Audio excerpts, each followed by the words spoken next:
Welcome back to V3 news paper కార్యక్రమానికి తిరిగి స్వాగతం.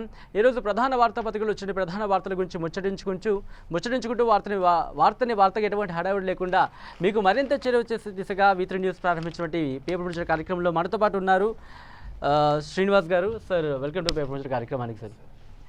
సార్ చూసుకున్నట్టు కనుక కర్ణాటక విషయం అయిపోయింది అనుకున్నాం, కొంచెం దేశంలో ఎటువంటి హడావిడి లేదనుకున్నాం. కానీ చూసుకుంటే కాశ్మీర్లో ఒక్కసారిగా పాక్ నుంచి థ్రెట్ అనేది రావడం, అది గవర్నమెంట్ పాక్ నుంచి థ్రెట్ ఉందని చెప్పడం, దాని తర్వాత దాదాపు 10,000 మందికి పైగా సైనికుల్ని అక్కడికి దించడం, దాని తర్వాత అమర్నాథ్ యాత్రను రద్దు చేయడం. సో ఎలా చూడొచ్చు కాశ్మీర్? అలాగే చూసుకున్నట్టు కనుక మెహబూబ్ ముఫ్తీ అలాగే ఉమర్ అబ్దుల్లా అన్నట్టు వారు గవర్నర్ కలిసి అక్కడ ఏదో జరగబోతోంది, దీనిపై క్లారిటీ ఇవ్వండి, గవర్నమెంట్ ఇవ్వట్లేదు, మీరు ఇవ్వట్లేదు అని చెప్పి గవర్నర్ దగ్గరికి వెళ్ళడం, ఎలా చూడొచ్చు ఈ పరిస్థితి అన్నది? ఒకటండి, ఇప్పుడు కూడా ప్రతిపక్షాలు ఎప్పుడు కూడా కాశ్మీర్ అంశాన్ని ఎప్పుడు కూడా వివాదంగా చూడాలి. కాశ్మీర్ తమ ఆధీనంలో ఉండాలి, కాశ్మీర్లో తమ ఆధిపత్యం చెలామణి అవ్వాలని అటు ఉమర్ అబ్దుల్లా గారు కావచ్చు, లేకపోతే ముఫ్తీ మహమ్మద్ సయ్యద్ కావచ్చు, అక్కడ ఉన్న రెండు ప్రాంతీయ పార్టీలు ఎప్పుడు కూడా ఆ విధంగానే చూస్తుంటాయి. కానీ ప్రస్తుత పరిస్థితుల్లో నిజంగా దేశ భద్రతకు సంబంధించినటువంటి అంశం ఇది. ఈరోజు దేశ భద్రతకు సంబంధించి దేశంలో భారతీయ జనతా పార్టీ ఉందా లేకపోతే కాంగ్రెస్ పార్టీ ఉందా, ఎవరున్నా కూడా పార్టీ ఏదైనా కూడా భద్రత అనేది ఇది దేశానికి సంబంధించినటువంటి అంశం.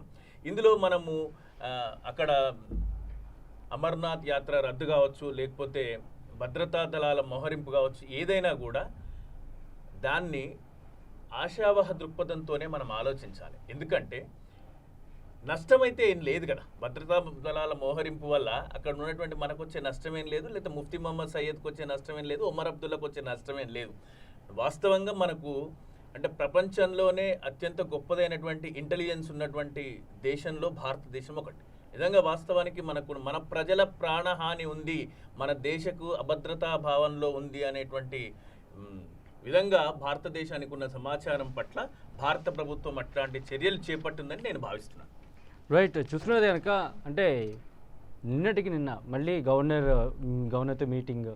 సో అంటే హాస్టల్స్ని ఖాళీ చేయమని చెప్పడం, అలాగే ఏదైతే హాస్పిటల్స్ ఉన్నాయో సిబ్బందిని అందుబాటులో ఉండమని చెప్పడం, సెక్యూరిటీ ఫోర్సెస్ మీ ఫోన్లో స్విచ్ ఆన్లో పెట్టుకోమండం, వీటితోని మరింత భయాందోళనకు ప్రజలు గురవుతున్నారు అంటూ గవర్నర్. ప్రజలు ఎందుకు భయాందోళనకు గురవుతున్నారండి? ప్రజలు ఏదో జరగబోతుంది అక్కడ అంటే ఇప్పుడు చాలా సుస్పష్టం ఏంటంటే యాత్రికులను కూడా వెళ్ళొద్దని, అక్కడ ఉన్నటువంటి విద్యార్థులను కూడా స్వస్థలాలకు వెళ్ళిపోమ్మని, అందులో ఎలాంటి సందేహం లేకుండా స్పష్టమైనటువంటి గవర్నమెంట్ నుంచి సూచనలు ఉన్నాయి.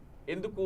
నిజంగా కూడా అక్కడ ఏదన్నా భయాందోళన కలిగించేటువంటి లేకపోతే వెను ప్రమాదం ముంచి ఉందనో ఆల్రెడీ మనకు చూస్తాం, వార్తాపత్రికలలో మనం వార్తా కథనాలు చూసినాం, ఏమని కొన్ని బాంబులు వెలికి తీసినట్టు కూడా మనం చూసినాం. అంటే వాస్తవానికి నిజంగానే మనకు అక్కడ ఏదో ప్రమాదం జరగబోతుందనేటువంటి సమాచారం మన భద్రతా దళాలకు కానీ మన ప్రభుత్వానికి కానీ ఉంది. కాబట్టి దాని దృష్ట్యా ప్రభుత్వం తీసుకుంటున్నటువంటి చర్యలుగా భావించవచ్చు. సహజంగానే ప్రభుత్వం చేపట్టే చర్యలు ఏవైనా సరే అది మంచి కోసం చేపట్టిన, భారతదేశంలో ఉన్నటువంటి అంటే భారతదేశంలో ఏ కోణంలో ఏ రాష్ట్ర ప్రభుత్వం అయినా ఏ కేంద్ర ప్రభుత్వం తీసుకున్నా ప్రతిపక్షాలు దాన్ని భిన్నంగా ఆలోచించేటువంటి గొప్ప దృక్పథం ధోరణి ఈ దేశంలో ఉన్నటువంటి అంటే బాధాకరమైనటువంటి అంశం.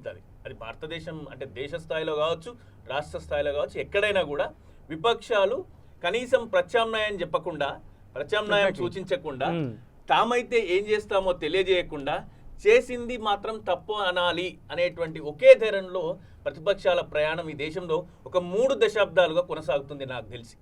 అంతకుముందు ప్రతిపక్షాలు ఇంత దారుణంగా వ్యవహరించే వాళ్ళు కాదు. ఎగ్జాక్ట్లీ. ఇప్పుడు ఏమైపోయిందంటే ఏం లేదు, నువ్వు చేస్తే తప్పు, నేను చేస్తే ఒప్పు, అదే విషయం మళ్ళీ ఆ విధంగా జరుగుతుంది. అందులో భాగంగా జమ్మూ కాశ్మీర్లో కూడా వాళ్ళకి ఏంటంటే అక్కడ ఏదైనా నిజంగా కూడా ఇంకొక విధంగా మనం ఆలోచించినట్టయితే భారతీయ జనతా పార్టీ తమ మేనిఫెస్టోలో ఏర్పాటు చేసుకున్న అంశాలను కనుక అమల్లోకి తెచ్చే విధంగా కావచ్చు, అదే అందరూ అనుకుంటున్నటువంటి 370 ఆర్టికల్ రద్దు కావచ్చు, ఆర్టికల్ 35A కావచ్చు, వాటిని రద్దు చేసి అక్కడ కూడా స్వయం ప్రతిపత్తి, దేశంలోని అందరూ ప్రజలు అనుభవిస్తున్నటువంటి హక్కులు అక్కడ కూడా పొందే అవకాశాన్ని తీసుకొచ్చేటువంటి పరిస్థితి ఉందేమోనని ముఫ్తీ మహమ్మద్ సయ్యద్ కానీ లేకపోతే ఉమర్ అబ్దుల్లా గారు కానీ భావిస్తే అందులో తప్పేమీ లేదని అయితే నేను అనుకుంటున్నాను. అంటే శాశ్వతంగా అంటే దశాబ్దాలుగా ఉన్నటువంటి సమస్య ఇది. అక్కడ కాశ్మీర్ పండిట్లు కావచ్చు, కాశ్మీర్ పండిట్లను తరిమివేసారు అక్కడి నుంచి. అది అందరికీ తెలిసిన విషయం. అంటే అక్కడ దేశంలో అన్ని చోట్ల ఒక రకమైనటువంటి హక్కులు బాధ్యతలు ఉంటే అక్కడ ఒక రకమైనటువంటి విధి విధానాలు ఉన్నాయి. ఒక భిన్నమైనటువంటి రాజ్యాంగం కొనసాగుతున్నది. ఈ ఏకదేశంలో ఏక విధమైనటువంటి రాజ్యాంగాన్ని తీసుకురావాలనేటువంటి నిజంగా భారతీయ జనతా పార్టీ ప్రయత్నం అయితే అది అభినందనీయమే, అది ప్రశంసనీయం కూడా. దాన్ని ఒప్పుకోవాలి ఎవరైనా, పార్టీలకు అతీతంగా దాన్ని సమర్థించాలి కూడా. కానీ చాలా సున్నితమైన అంశం కాశ్మీర్. మనం చాలాసార్లు మాట్లాడుకున్నాం. అనుకోలేదు కానీ అక్కడ పాక్ ఎప్పుడు ఒక దుశ్చర్యగా పాల్పడి ఈ రోజు కూడా మనం చూడడం పాక్ కూడా దాడి చేయడం జరిగింది. నేను చూసినట్టయితే కనుక సో బాలాకోట్ ఎయిర్ స్ట్రైక్స్తోని మనం అంటే ఏంటో ఒకసారి మళ్ళీ చూపించాం. అయినప్పటికీ ఒక రకమైన భయాందోళన అనేది ఎప్పుడైతే బాలాకోట్ ఎయిర్ స్ట్రైక్ జరిగిందో మళ్ళీ ఎక్కడైనా జరిగే ఛాన్సెస్ ఉన్నాయని చెప్పి అలర్ట్గా ఉంది మన ఆర్మీ కూడా అండ్ మన డిఫెన్స్ ఫోర్సెస్ కూడా. సో అలాంటి ఇటువంటి థ్రెట్ వచ్చినప్పుడు పార్టీలకు అతీతంగా పోరాడాల్సిన పరిస్థితుల్లో ప్రతిపక్షాలు ఒక పార్టీపై ప్రెషర్ పెడితే పార్టీ ఎటువంటి ఒత్తిడితో పనిచేయచ్చు? ఎందుకంటే భారతీయ జనతా పార్టీకి ఒత్తిడి లేదు. ఎందుకంటే నాకు తెలుసు, ఎందుకంటే ఈసారి మోడీ ప్రభుత్వం చాలా గొప్ప మెజారిటీతోని ప్రభుత్వాన్ని ఏర్పాటు చేసుకుంది. ప్రాంతీయ పార్టీలు అంటే కాశ్మీరేతరటువంటి ప్రాంతీయ పార్టీలు అన్నీ కూడా భారతీయ జనతా పార్టీకి సంపూర్ణంగా విశ్వసిస్తాయని నేను సహకరిస్తాయని నేను విశ్వసిస్తున్నాను. Right, definitely. అంటే it is not personal issue and it is not regional issue, it is a national issue. See, everybody will come forward to cooperate with the government if really the government is going to take a permanent solution to the nation, a permanent solution to the Kashmir అనేటువంటిది గొప్ప స్థలం ఈ భారతదేశంలో. ఈ వివాదాలు లేకపోయినట్లయితే నిజంగా కాశ్మీర్లో నివసించేటువంటి పాకిస్తాన్ను సమర్థించే వ్యక్తులు కూడా పాకిస్తాన్కు వెళ్తే ఇంత గొప్ప స్వేచ్ఛను కానీ, ఇంత గొప్ప స్వాతంత్ర్యాన్ని కానీ, ఇంత గొప్ప సౌలభ్యాన్ని కానీ పొందరు వాస్తవానికి. అట్లాంటి గొప్ప స్థాయిలో బ్రతుకుతున్నారు కాశ్మీర్లో ఉన్నటువంటి పాకిస్తానీ మద్దతుదారులు. నిజంగా పాకిస్తాన్లో ఎలాంటి కల్లోలం కానీ ఎలాంటిది లేకపోతే గొప్పనైనటువంటి ఎంతో గొప్ప ఆదాయం మన దేశానికి వస్తుంది, కాశ్మీర్ ప్రభుత్వానికి కూడా వస్తుంది. అంటే దాన్ని మరిచి మూర్ఖంగా ప్రవర్తిస్తున్నటువంటి తరుణం అనమాట. ఇట్లాంటి పరిస్థితుల్లో నిజంగా ఒకటి భారతీయ జనతా పార్టీ దేశంలో ఉన్నటువంటి మోడీ ప్రభుత్వం భద్రత పట్ల తీసుకున్న నిర్ణయమైనా ఇది ప్రశంసనీయమే. ఒక విధంగా 370 ఆర్టికల్ రద్దు చేయాలన్నా లేకపోతే 35 ఆర్టికల్ విషయంలో ప్రభుత్వం తీసుకోబోయే నిర్ణయమైనా కూడా ఇది అంటే దశాబ్దాలుగా ఏదైతే మన దగ్గర ఉమ్మడి ఆంధ్రప్రదేశ్లో 4 దశాబ్దాలు 1950 నుంచి 2001 నాటి వరకు కూడా సమైక్య రాష్ట్రంలో తెలంగాణ అనేది ఒక ఎప్పుడు మండే సమస్య ఉండే, దానికి ఒక శాశ్వత పరిష్కారం లభించింది. అదేవిధంగా దేశ స్థాయిలో కూడా ఈ కాశ్మీర్కు కూడా సంబంధించి ఒక శాశ్వత పరిష్కారం లభించినట్టయితే భారతదేశం మరింత సుభిక్షంగా ముందుకెళ్ళేటువంటి ఆస్కారం ఉంటుంది.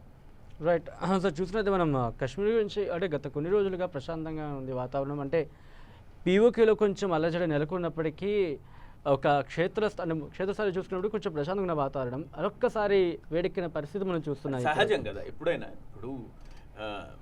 అంటే మిమ్మల్ని ఇంట్రెస్ట్ చేస్తున్నందుకు సారీ అక్కడ.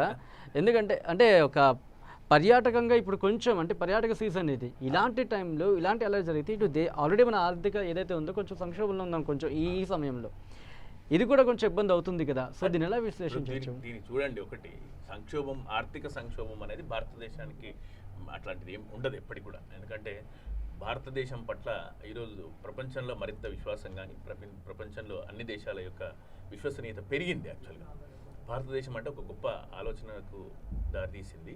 ఇట్లాంటి పరిస్థితి అంటే పర్యాటకమైనటువంటి అంశమా? ఇప్పుడు మనం ఇంట్లో ప్రశాంతంగా ఉన్నామండి, చాలా సింపుల్గా టీవీ చూస్తున్నారు మీరు హాయిగా, ఏదో మంచి ఎంటర్టైన్మెంట్ ప్రోగ్రామ్ చూస్తున్నారు, మీకు తెలియదు అవతల నుంచి ఎవరో డోర్ కొడుతున్నారు.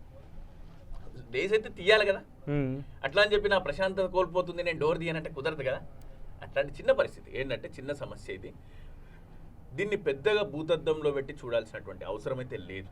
భద్రత, శాశ్వత నిర్ణయాలు అనివార్యం, అవసరం, అత్యవసరం. అందులో కాశ్మీర్ లాంటి విషయంలో నిజంగా ఒక శాశ్వత పరిష్కారం జరిగేటప్పుడు చిన్నపాటి అలిజడి జరిగిందంటే దాన్ని ఒప్పుకొని తీరాలి. రైట్, ఇక్కడ చిన్న చిన్న మాట్లాడుకున్న పరిస్థితి. మెహబూబా ముఫ్తీ ముందు భారతీయ జనతా పార్టీతో ఉన్నారు, బయటకు వచ్చిన తర్వాత ఇప్పుడు కొంచెం దీన్ని ఎలా విశ్లేషణ అంటే సింపుల్. ఇప్పుడు వర్తమాన రాజకీయాలలో నైతిక విలువలు లేవు, ఇది ఒప్పుకొని తీరాలి ఎవరైనా, అంటే ఏ రాజకీయ నాయకుడైనా. నేనైతే యువ రాజకీయ నాయకులు కావచ్చు, వర్తమాన రాజకీయాల్లో భారతదేశం అంతటా కూడా పదవే పరమావధిగా, అధికారమే లక్ష్యంగా వాళ్ళ యొక్క ఆలోచన దృక్పథం ప్రయాణం చేస్తుంది. వాళ్ళ యొక్క ఆలోచన సరళి, వాళ్ళ యొక్క ఆలోచన దృక్పథం కొనసాగుతుందే తప్ప దేశమో రాష్ట్రమో లేకపోతే వ్యవస్థనో వాళ్ళ యొక్క వ్యక్తిత్వానికి సంబంధం లేదు. వాళ్ళ వ్యక్తిత్వాన్ని తాకట్టు పెట్టి వ్యక్తుల మనుగడ కోసమే వాళ్ళ యొక్క ప్రయాసం నడుస్తుంది. అందులో ఎవరు కూడా మనం ఎవరిని కూడా మినహాయింపు లేరు. అందులో ఎవరు మినహాయింపు కాదు. ముఫ్తీ మహమ్మద్ సయ్యద్ అనట ఆమె ఈ దేశంలో చాలా చిన్న రాజకీయ నాయకురాలు, కాశ్మీర్లో నాయకురాలు కావచ్చు, కానీ భారతదేశంలో ఉన్నటువంటి నాయకుల జాబితాలో ఆమె చాలా చిన్నదే. ఆమె కూడా అందులో భాగమే.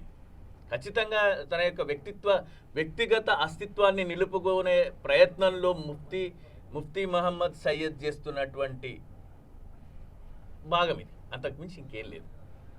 సహజమే. ఇప్పుడు అధికారం భారతీయ జనతా పార్టీ ఏదో ఒక ప్రయత్నం చేసి అక్కడ ఏదో శాశ్వత పరిష్కారం కనబెట్టబోతుంది అని తెలిసినటువంటి తరుణంలో తమ ఉనికికి ప్రమాదం ఏర్పడుతుందని తెలిసినప్పుడు, వ్యక్తిగత అస్తిత్వానికి ప్రమాదం ఏర్పడుతుందని తెలిసినప్పుడు, మనుగడ ప్రశ్నార్థకమవుతుందని తెలిసినప్పుడు వాస్తవాన్ని కూడా అవాస్తవంగా చేసేటువంటి ప్రయత్నం చేస్తారు. వాళ్ళ పేరే రాజకీయ నాయకులు. రైట్. మీకు మరొక ప్రశ్న ఏంటంటే, నిన్న వాళ్ళు కూడా అనడం జరిగింది, సడన్గా కొనుక్కోవాలి దుకాణాలు మూతపడి, పెట్రోల్ బంకులు మూతపడి ఇలాంటివి కనుక జరిగితే ప్రజలు ఒక రకమైన అయోమయానికి గురయ్యి ఆ ప్రాంతాన్ని వదిలి వెళ్ళే ఛాన్స్ వస్తున్నాయి. సో ఇటువంటి పరిస్థితుల నేపథ్యంలో ఎటువంటి ప్రణాళిక ఉండబోతుందని చెప్పి ఒక రకమైన ప్రశ్న అనేది ఉత్పన్నమవుతుంది. తప్పకుండా. ఎందుకంటే కేంద్ర ప్రభుత్వం తీసుకునే నిర్ణయాలు ఏవైనా కూడా భారతదేశంలో ఉన్నటువంటి కేంద్రంలో ఉన్న ఏ ప్రభుత్వం కానీ ఏ ప్రభుత్వం నిర్ణయం తీసుకున్నా కూడా ప్రజలకు ఇబ్బంది కలిగించి ప్రభుత్వం ఏదో లబ్ధి పొందే కార్యక్రమాలు అయితే ఉండవు. ఇది ఒక విశ్లేషకుడిగా మనం ఒప్పుకొని తీరాలి. ప్రజలను ఇబ్బంది పట్టి అక్కడ ఉన్నటువంటి ప్రభుత్వం ఏమైనా లబ్ధి పొందుతుందా? ఇప్పుడు స్థానికంగా ఏమైనా అక్కడ ఎన్నికలు ఉన్నాయా? లేకపోతే మళ్ళీ ఇప్పుడు ఏదైనా దేశ స్థాయిలో ఎన్నికలు జరుగుతున్నాయా? లేదే, అట్లాంటిది ఏం జరగటం లేదు కదా వాస్తవానికి. ఎన్నికలకు ముడివేసినటువంటి రాజకీయం అయితే ఆ విధంగా మనం ఆపాదించవచ్చు. అట్లా కాకుండా అక్కడ భద్రతకి ముప్పు వాటిల్లుతున్నది అనేది కేంద్ర ప్రభుత్వం యొక్క అభియోగం. కేంద్ర ప్రభుత్వం అంటే అది మనకి వచ్చిన ఇంటెలిజెన్స్ ఇన్పుట్ నుంచి అలా చెప్తాను తప్ప కేంద్ర ప్రభుత్వం కూడా కాదు అది. అంతే. కాబట్టి దాన్ని ఒప్పుకోవాలి. అంటే ఇది ఏం జరుగుతుంది అనేది ప్రిడిక్షన్, ఊహాజనితమైనటువంటి అంశాల కంటే వాస్తవంగా ఏం జరుగుతుంది అనేది కొన్నాళ్ళు గడిస్తే తెలిసిపోతుంది.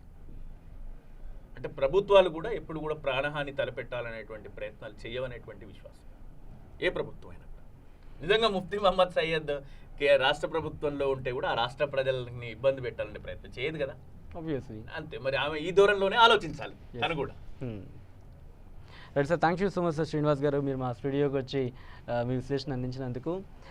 ఇది ఆర్టికల్ 370 రద్దవుతుందా, ఆర్టికల్ 35 రద్దవుతుందా, లేకపోతే పాక్ ఆక్రమిత కాశ్మీర్ అదే పీఓకే ఏదైతే అనుకుంటున్నామో దానికి సంబంధించి అలజడి రేపుతుందా? ఇది ప్రజెంట్ మనం అనుకుంటున్న ప్రశ్న కాదు.